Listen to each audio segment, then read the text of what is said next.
Hello everyone. तो last video में हम लोग HPPSC 2018 का असिस्टेंट प्रोफेसर जूलॉजी का क्वेश्चन पेपर डिस्कस कर रहे थे। उसमें 50 क्वेश्चंस हो चुके थे, तो ये उसी के कंटिन्यूएशन में पार्ट बी है। हम 51 क्वेश्चन पे आए हुए थे। 51 क्वेश्चन है, during meiosis the lampbrush chromosomes are seen at. मतलब ये पूछा गया कि कौन सी स्टेज पे लैम्ब्रस क्रोमोसोम दिखता है, तो इसका आंसर हो जाएगा सी, डिप्लोटीन। ये लैम्ब्रस क्रोमोसोम क्रॉसिंग ओवर के बाद चियाज़मेटा स्टेज वाली स्टेज पे दिखता है। और थोड़ा सा और अगर इसके बारे में पढ़े, लैम्ब्रस और डिप्लोटीन दोनों के बारे में ही क्वेश्चन बन जाते हैं। तो लैम्ब्रस को सबसे पहले फ्लेमिंग और रुकेट ने 1882 में ऑब्जर्व किया था, डिस्क्राइब किया था। ये एम्फीबियन oocyte में दिखते हैं डिप्लोटीन स्टेज में, और लार्जेस्ट टाइप ऑफ क्रोमोसोम भी होते हैं। वहीं पे अगर हम पोलिटीन क्रोमोसोम की बात करें तो ये larval salivary gland of Chironomus larva में मिलते हैं, उनके सलाइवरी ग्लैंड में। और ये इंटरफेज क्रोमोसोम होते हैं। ये उन सेल्स में ज़्यादा मिलते हैं जो इंटेंस सिक्रेटरी फंक्शन होता है, जिनका मतलब सिक्रेटरी फंक्शन में इन्वॉल्व होती हैं। एंड इनमें अपीयरेंस ऑफ बेल्बियानी रिंग्स भी होती है, मतलब बेल्बियानी रिंग्स पे भी क्वेश्चन आता है। तो ये क्या होता है, these are the site of active RNA सिंथेसिस। नेक्स्ट है 52nd question, human population growth curve at present is at which phase. तो ये पूछा है कि ह्यूमन पॉपुलेशन की जो ग्रोथ है उसका कर्व फिलहाल कैसा है। तो इसका आंसर हो जाएगा एक्सपोनेंशियल।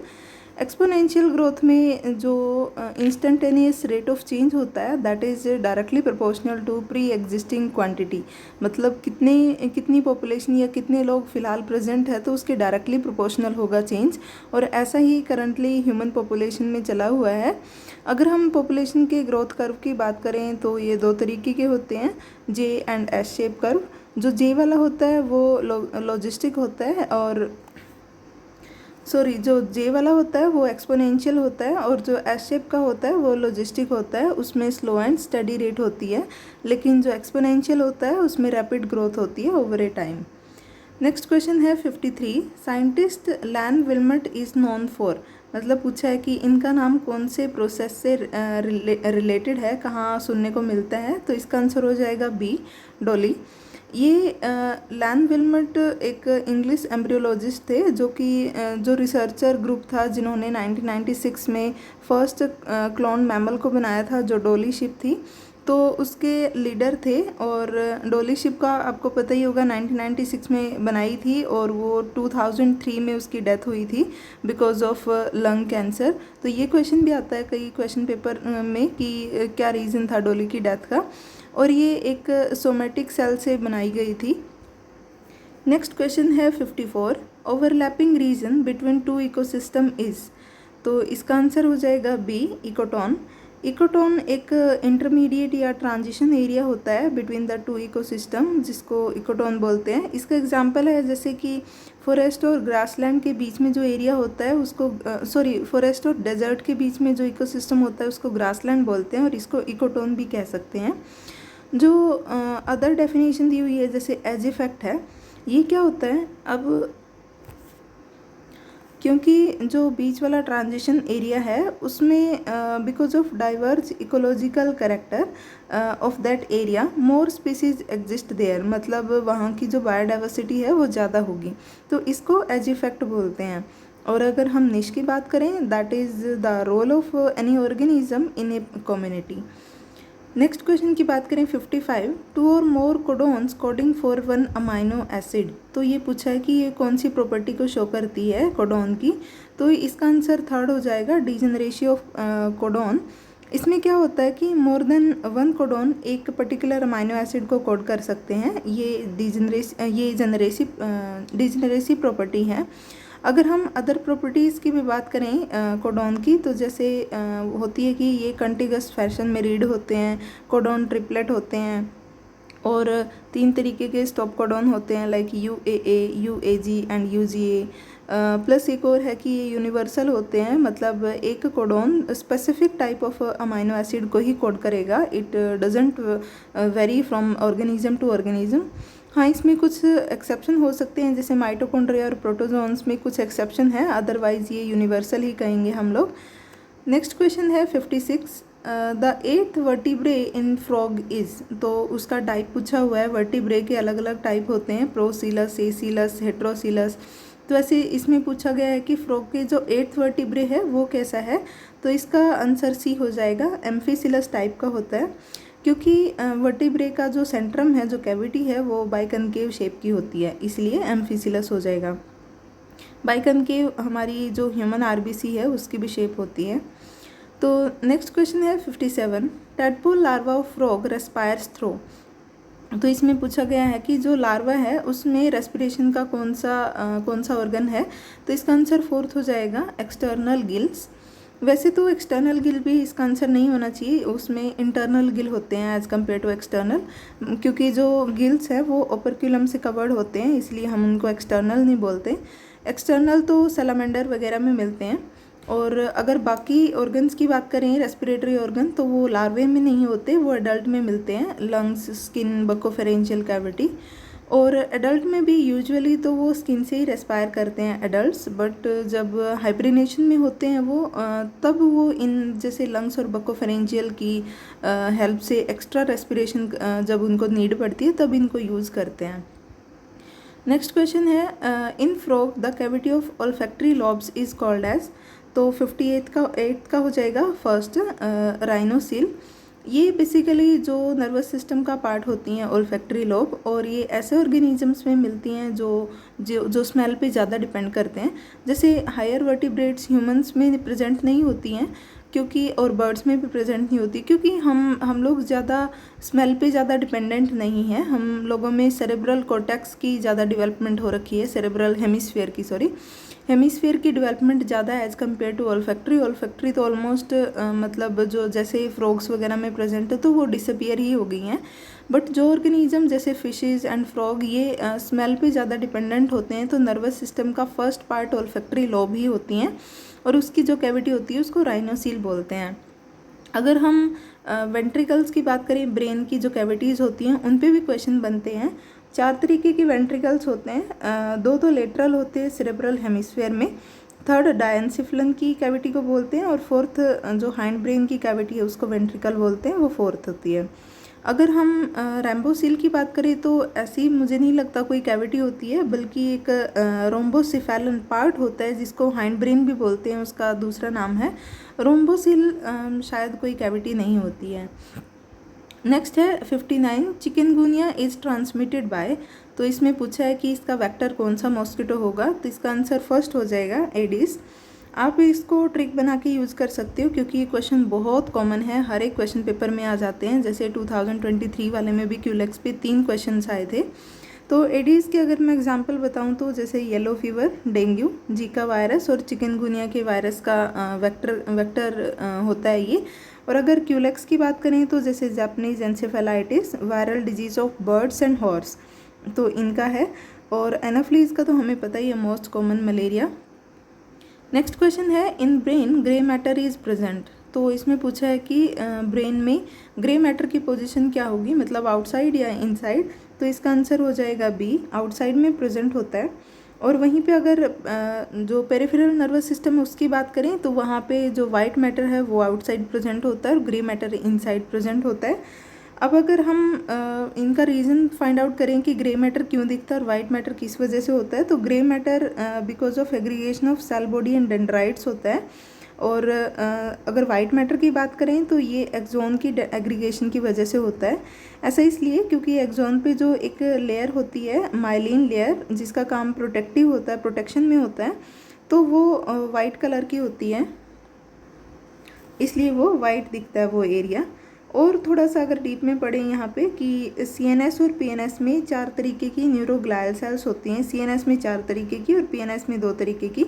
तो इस पे भी क्वेश्चन आता है कि 4 तरीके की कौन सी और उनके फंक्शन क्या हैं। जैसे सीएनएस में 4 तरीके की है, first one he is astrocyte, उनका काम होता है ब्लड ब्रेन बैरियर को मेंटेन करना। नेक्स्ट होती हैं ओलिगोडेंड्रोसाइट्स, ये माइलिन शीट को प्रोड्यूस करती हैं सीएनएस में। नेक्स्ट है एपेंडाइमल सेल्स, इसका काम होता है सीएसएफ की सिक्रेशन, सेरेब्रोस्पाइनल फ्लूइड। नेक्स्ट है माइक्रोग्लायल सेल्स, तो ये ब्रेन की फैगोसिटिक मतलब मैक्रोफेज सेल्स होती हैं, जिनको यहाँ पे नाम दिया गया ब्रेन में सीएनएस में माइक्रोग्लायल। तो ये पेट्रोलिंग करती रहती हैं और फैगोसाइटोसिस इनका काम होता है। नेक्स्ट अगर हम पीएनएस में बात करें तो 2 तरीके की सेल होती हैं, स्वान सेल्स और सैटेलाइट सेल। स्वान सेल्स का काम होता है माइलिन सिक्रेशन। नेक्स्ट क्वेश्चन है 61। तो इसमें पूछा गया है in mammals Wolffian duct give rise to. Mammals में वोल्फियन डक्ट क्या बनाती हैं?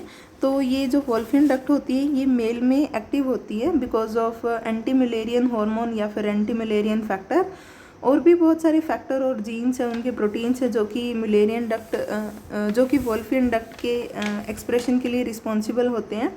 और ये वोल्फियन डक्ट की प्रॉपर फॉर्मेशन के लिए एडिक्वेट अमाउंट ऑफ एंड्रोजन भी क्रिटिकल होता है। अगर उसका एक्सपोजर प्रॉपर होगा तो वोल्फियन डक्ट अच्छे से बनेगी।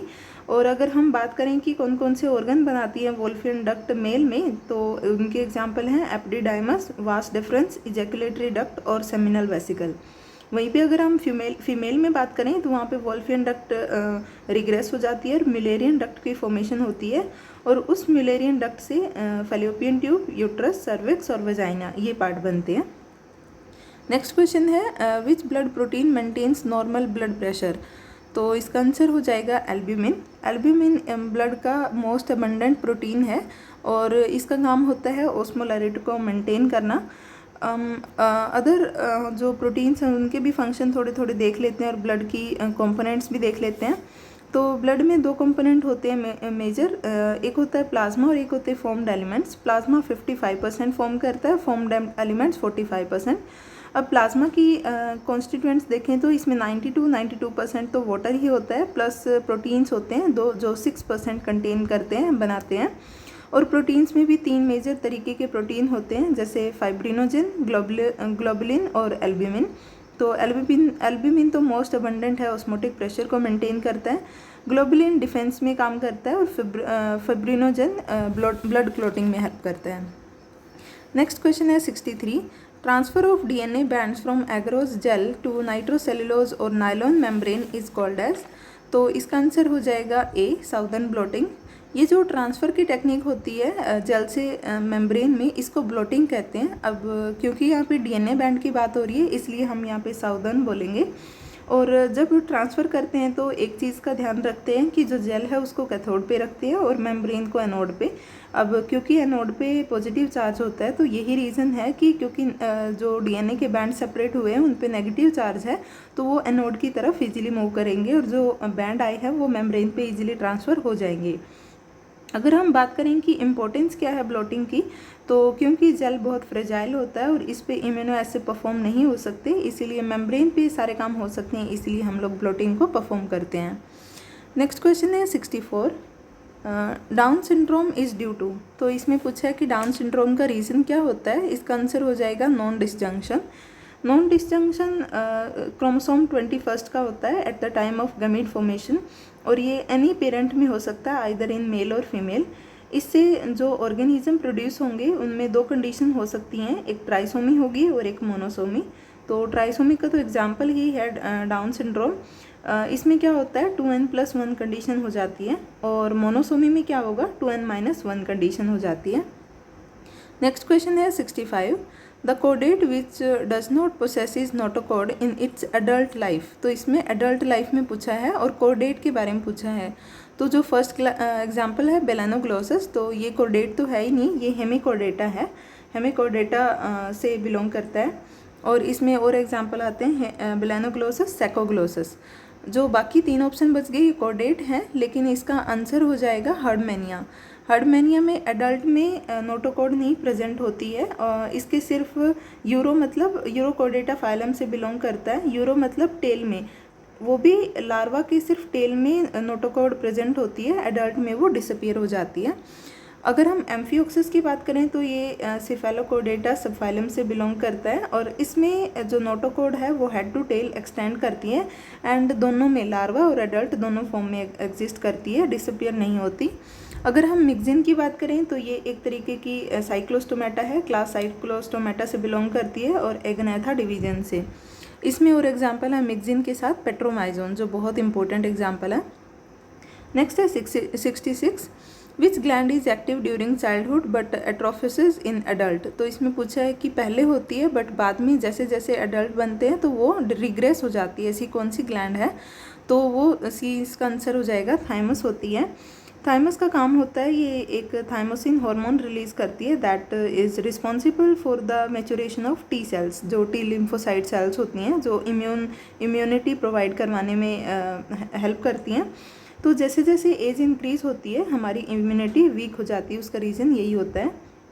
और अगर हम इसकी पोजीशन की बात करें तो ये बिटवीन द लंग्स और अबव द हार्ट प्रेजेंट होती है। नेक्स्ट क्वेश्चन है 67, न्यूरोलेमोसाइट्स आर ऑल्सो नॉन एज। तो हमें पूछा है कि न्यूरोलेमोसाइट्स का दूसरा नाम क्या है। इसका आंसर हो जाएगा स्वान सेल्स। जो पीएनएस में माइलिन को प्रोड्यूस करती हैं सेल्स, उनका दूसरा नाम न्यूरोलेमोसाइट्स ही है। मैं आपको कह रही थी ना कि ये इम्पोर्टेंट है, जो भी सीएनएस और पीएनएस के जितनी भी सेल्स हैं, तो इसलिए मैंने बताया था आपको कि इन पे क्वेश्चंस बन जाता है, इनके फंक्शन पे बन जाता है कभी कभी। नेक्स्ट क्वेश्चन है 68, which hormone maintains normal blood pressure by regulating excretion of water. तो इसमें आपको ध्यान से देखना है कि पूछा क्या गया है। इसमें पूछा है कि एक्सक्रीशन ऑफ वाटर को कौन रेगुलेट करता है। तो इसका आंसर इसलिए एल्डोस्टेरोन हो जाएगा, क्योंकि लास्ट स्टेप के बारे में पूछा है। पूरा जो प्रोसेस चल रहा है रास सिस्टम, उसके बारे में नहीं पूछा है। आपको इंडिविजुअल हार्मोन के फंक्शन पता होना चाहिए कि रेनिन कब सिक्रेट हो रहा है और उसका काम क्या है। जैसे रेनिन जब भी सिक्रेट होता है तो इसका सिर्फ काम है कि ये जो एंजियोटेंसिनोजेन है उसको एंजियोटेंसिन 1 में कन्वर्ट करता है, दैट्स इट। फिर जो एंजियोटेंसिन 1 होता है वो एंजियोटेंसिन 2 में कन्वर्ट होता है। और एंजियोटेंसिन 2 एक पोटेंट वैसोकंस्ट्रिक्टर होता है जो कि ब्लड वेसल्स पे काम करता है। प्लस ये जो एड्रिनल कॉर्टेक्स है उससे एल्डोस्टेरोन का सिक्रीशन करवाता है। अब जो किडनी पे काम करेगा फाइनल जो भी मॉड्यूलेटर है वो एल्डोस्टेरोन है, और ये जो कलेक्टिंग ट्यूब्यूल्स होती हैं उन पे काम करता है और वहाँ पे रीअब्जॉर्प्शन ऑफ वाटर के लिए रिस्पॉन्सिबल होता है, that ultimately causes increase in the GFR. तो इसलिए इसका आंसर 4th हो जाएगा।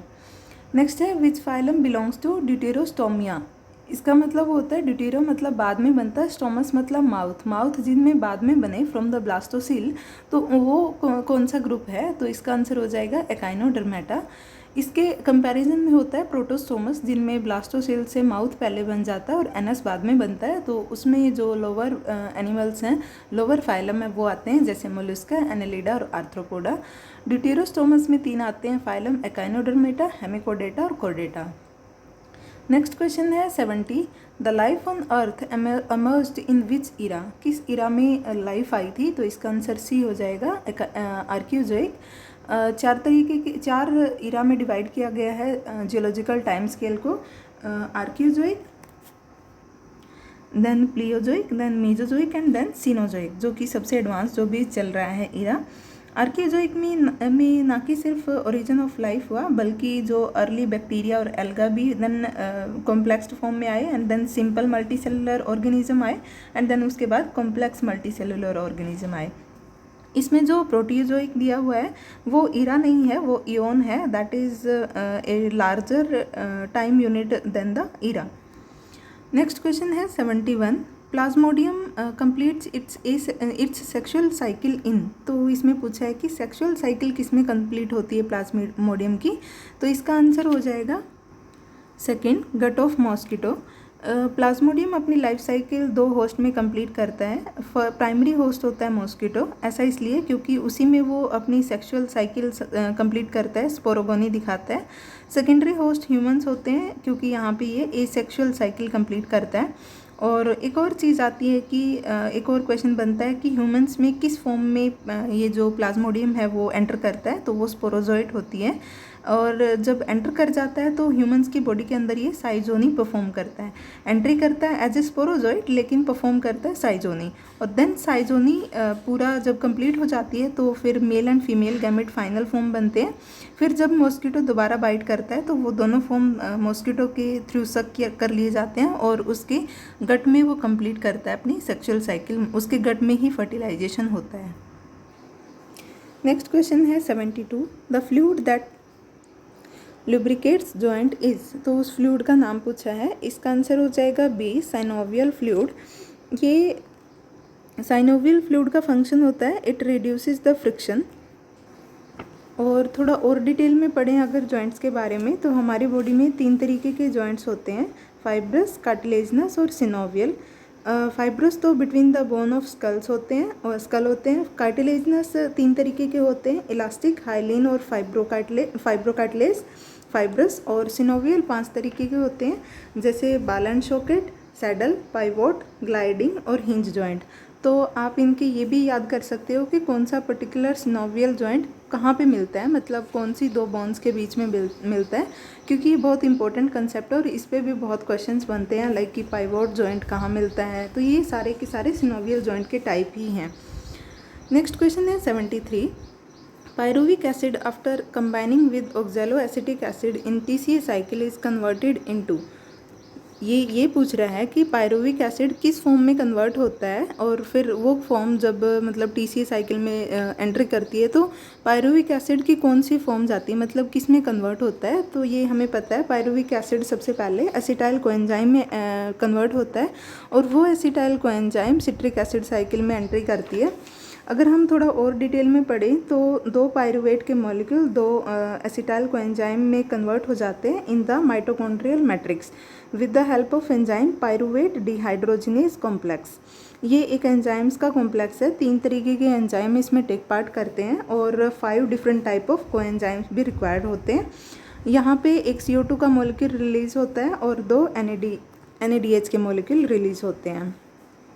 नेक्स्ट है मेंटोक्स टेस्ट इज़ फॉर, मतलब ये टेस्ट किस में किया जाता है, तो इसका आंसर हो जाएगा C, ट्यूबरकुलोसिस। इसमें क्या किया जाता है कि एक ट्यूबरक्यूलिन होता है। ट्यूबरक्यूलिन बेसिकली जो माइकोबैक्टीरियम ट्यूबरकुलोसिस है बैक्टीरिया, उससे एक्सट्रैक्ट किया गया एक प्रोटीन है, तो उस प्रोटीन का नाम है ट्यूबरक्यूलिन। इस ट्यूबरक्यूलिन को स्किन के अंदर इंजेक्ट कर देते हैं और थोड़े टाइम के बाद में देखते हैं कि अगर वो बंदा पहले एक्सपोज हो चुका है उस चीज़ से, मतलब अगर उसमें कभी पहले डिजीज़ हो चुकी है TB, तो उसमें क्या होगा, एक एग्जेगरेटेड रिस्पॉन्स होगा, मतलब वहाँ पे रेडनेस हो जाएगी, इन्फ्लेमेशन हो जाएगी। तो हमें पता चल जाएगा कि हाँ, इसमें पहले ये डिजीज़ हो चुकी है या फिर ये इस पर्टिकुलर टाइप ऑफ एंटीजन से एक्सपोज हो चुका है। और अगर नॉर्मल रिस्पॉन्स होगा तो हम मतलब ये प्रेडिक्ट करेंगे कि ये फर्स्ट टाइम एक्सपोजर ही है, इसमें कभी इस बैक्टीरिया के थ्रू ये जो कैंडिडेट है वो एक्सपोजर नहीं हुआ है। देन नेक्स्ट क्वेश्चन है बायरामस अपेंडेजेस आर प्रेजेंट इन, तो इसका आंसर होगा B, प्रॉन में मिलते हैं। बायरामस का मतलब होता है having 2 branches at the end of limb. ऐसी पर्टिकुलर जो शेप होती है बायरामस, वो पिंसर भी बनाती है, और पिंसर आपको याद होगा स्पेशली प्रॉन्स में ही मिलती है। और अगर हम प्रॉन की थोड़ी क्लासिफिकेशन की बात करें तो ये फाइलम आर्थ्रोपोडा से बिलोंग करता है और इसकी क्लास क्रस्टेशिया है। क्रस्टेशियंस और भी एनिमल्स हैं और बहुत कॉमन है जो आते हैं क्वेश्चन पेपर में, जैसे कि सिप्रिस, साइक्लोप्स, प्रॉन, लॉबस्टर, और ये सारे के सारे इसी में आते हैं, जैसे श्रिम्प, ये सब कुछ क्रस्टेशियन ही हैं। नेक्स्ट क्वेश्चन है 76। The histone octamer complexed with DNA is called as, तो जो हिस्टोन का ऑक्टामर बनता है उसको क्या बोलते हैं, इसका आंसर होगा B, न्यूक्लियोसोम। अगर हम इस न्यूक्लियोसोम की स्ट्रक्चर की बात करें तो इसमें H2A, H2B, H3 और H4 ये 4 हिस्टोन होते हैं, 4 तरीके के, और इनके 2-2 मॉलिक्यूल अटैच करके एक ऑक्टामर बनाते हैं जिसको न्यूक्लियोसोम बोलते हैं। ये बेसिकली हिस्टोन मॉलिक्यूल्स का कोर बनाते हैं। प्लस एक और एडिशनल हिस्टोन होता है जो H1 होता है। H1 इज़ लिंकर हिस्टोन, वो न्यूक्लियोसोम का पार्ट नहीं होता।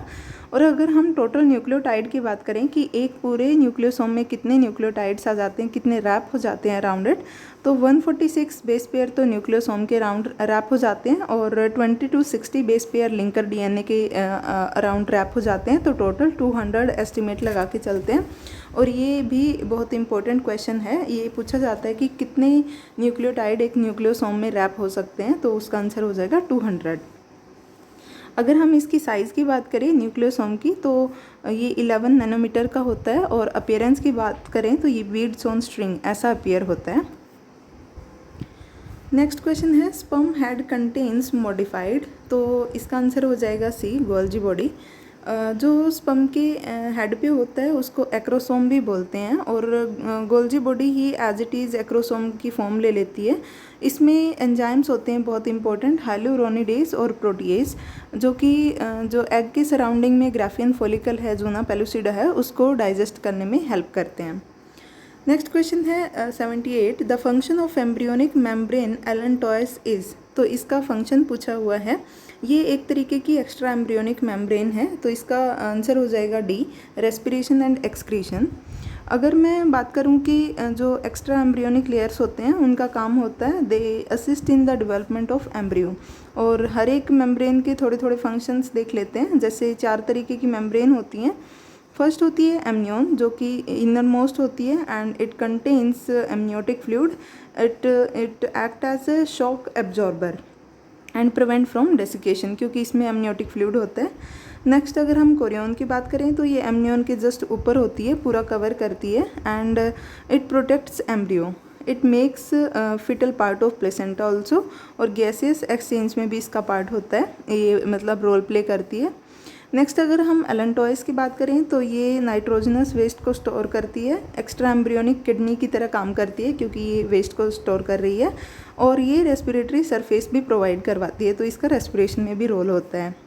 फोर्थ अगर यॉक सैक है, अगर इसके फंक्शन के बारे में बात करें तो ये एक यॉक फिल्ड मेम्ब्रेन होती है। इसका काम होता है रेस्पिरेटरी एज वेल एज सबसे इम्पोर्टेंट है हिमेटोपोएटिक ऑर्गन की तरह काम करती है। जो फिटस होता है तो फिटस के जो मतलब ब्लड सेल्स की फॉर्मेशन यॉक सैक में ही होती है। देन लीवर में मूव करती है। देन फाइनली जब बर्थ हो जाता है यंग वन का, तब वो बोन मैरो में सिंथेसिस स्टार्ट होती है। नेक्स्ट क्वेश्चन है 79, the hexose monophosphate pathway is associated with the production of. तो इसमें पूछा है कि जो हेक्सोज मोनोफॉस्फेट पाथवे उसमें होता है उसमें किसकी सिंथेसिस होती है। तो इसका आंसर इसका आंसर थर्ड हो जाएगा NADPH2। हेक्सोज मोनोफॉस्फेट पाथवे को शंट पाथवे या फिर ट्रिपल P पाथवे भी बोलते हैं, मतलब कि पेंटोज फॉस्फेट पाथवे। ये पाथवे एक ग्लाइकोलिसिस का अल्टरनेटिव पाथवे है जिसमें पेंटोज शुगर और NADPH2 प्रोड्यूस होती है। अब इस पाथवे को ऑक्सीडेटिव पेंटोज फॉस्फेट पाथवे भी बोलते हैं। इसमें क्या होता है कि जो 6 कार्बन का ग्लूकोज होता है उससे एक 5 कार्बन का राइबोज 5 फॉस्फेट बन जाता है। नेक्स्ट है 80th last question of zoology, the cocoon of earthworm contains fertilised egg. तो इसका आंसर हो जाएगा सी, मैनी, क्योंकि जब अर्थवर्म कोकून को ले करता है तो ऑब्वियस है वो लोअर इनवर्टिब्रेट्स हैं, तो जब भी ये ऐसी चीज़ें ले करते होते हैं तो उनकी तो करेक्टरिस्टिक प्रॉपर्टी ही होती है कि वो बहुत सारे एग्स ले करते हैं, सो दैट कि उनका मतलब जो प्रोडक्शन रेट है वो ज़्यादा हो इनका, क्योंकि बायोटिक पोटेंशियल ज़्यादा होता है। तो ये जब ले करते हैं उसमें बहुत सारे एग्स होते हैं।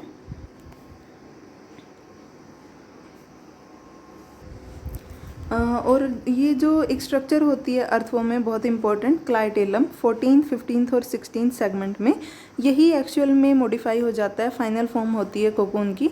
तो ये जब अपने आगे वाले सेगमेंट में जब पास हो रहा होता है, इसमें पहले क्या होता है, इसमें एग्स बनते हैं, एग्स इसमें कलेक्ट होते हैं इस वाले रीजन में। देन जब ये जो ऊपर वाली जो लेयर है जब ये आगे वाले सेगमेंट्स में पास होती है लाइक 6 to 9th में, तो वहाँ पे स्पर्मेथिका की ओपनिंग होती है 6 to 9th में, और 1 पेयर इन ईच सेगमेंट, वहाँ पे स्पर्म स्टोर्ड होते हैं। तो जैसे ही वो स्ट्रक्चर उसके ऊपर से पास करती है तो उसमें मैनी स्पर्म्स ऐड हो जाते हैं, बहुत सारे। और अब क्योंकि इसमें बहुत सारे एग्स भी इन्वॉल्व थे, एग्स भी डिपॉजिटेड थे, तो सबकी फ्यूज़न ऑलमोस्ट जैसे फ्यूज़न हो जाती है और मैनी फर्टिलाइज्ड एग बन जाते हैं। It can very from 1 to 20।